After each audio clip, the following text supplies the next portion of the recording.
We are on our way now to go to the Inya Lake here in Yangon, Myanmar that is. So we stopped at, this is not the Inya Lake, I've recorded from that other side over there before. Now I'm just recording from this side. It's now the rainy season. The rainy season is getting to a close and the lake here is very full. So the water is kind of a lot better than normal. The sun is coming out very beautiful at the moment, so highlighting those buildings in the back. And there people are now, they actually built, since last time, they built a whole new school over there. And now they're building houses there. That wall behind that wall, they are building houses. So in a war-torn kind of a country, the Yangon is kind of life is kind of going on like normal. But there's a big need for housing in the country itself, and with all the places where there people are displaced. So those with family here, they come here and they then buy or whatever. So it's kind of a safe place to buy. So understandably, at the moment, buying houses here is very expensive comparatively. Exodus chapter 5 verse 1. Afterward Moses and Aaron went and said to Pharaoh, "Thus says the Lord, the God of Israel, let my people go, that they may hold a feast to me in the wilderness." Okay, so let my people go, I said, "Oh, Pharaoh."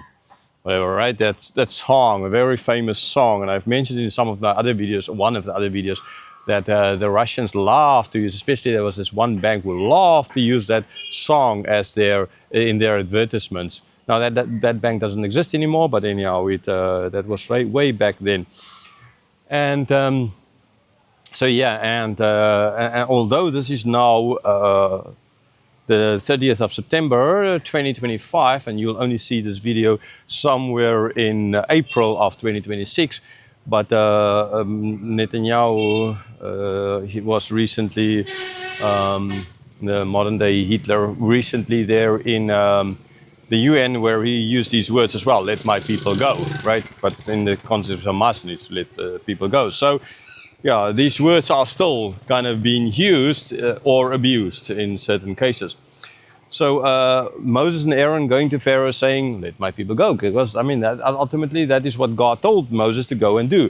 Now again, already we know that Moses is not the spokesman, Aaron is his spokesman. I mean, that is one of the conditions Moses had, and God allowed for that, so that Aaron will be speaking. Moses, in the previous chapter, we saw his words were like the words of God to Aaron, because he was speaking God's words to Aaron, and then Aaron was then doing saying these words ultimately. So it's not Moses, but Moses and Aaron went, but Aaron would have been the spokesperson. And what they told us just that they need to let the people go so they can go and have a feast in the wilderness. Just a feast in the wilderness. And again, that is what God told him to tell Pharaoh. Not to say that, our plan is to like go and never come back kind of idea. And I already, in my videos on this, when God told Moses this, I already explained what is the meaning behind this in chapter 3. Why? And that God was not lying. Verse 2. But Pharaoh said, "Who is the Lord that I shall obey his voice and let Israel go? I do not know the Lord, and moreover I will not let Israel go." Okay, so Pharaoh's answer to that is, "Oh, who is this? Who is this God?" kind of idea. I've no idea who this God is. Now, was he speaking the truth? It's hard to say. I'm pretty confident he wasn't really fully speaking the truth. That he most likely had some kind of idea of who God is, or the God of the Hebrews, at least what the Hebrews claimed. But by saying he doesn't know anything, it makes it easier for him to say no. Okay, so I don't know that God of yours, so I don't need to follow that God of yours word, because I don't know him. If he claim to maybe know something, that would put some kind of responsibility on him. So it was that, therefore he said, and he was not going to admit to the fact that he kind of knows something about this God. Like I explained, so that there's absolutely no responsibility. There's no fear. He need not fear anything. And in the introduction part, at least I mentioned that at least give honor here to Pharaoh when Jesus in the Gospel of John was so built upon knowledge, was speaking about knowing and not knowing, and the Pharisees, those in opposition to Jesus, were always saying, we know Moses, Moses, or that we are from Moses, or from Abraham is our father, and God ultimately is our father.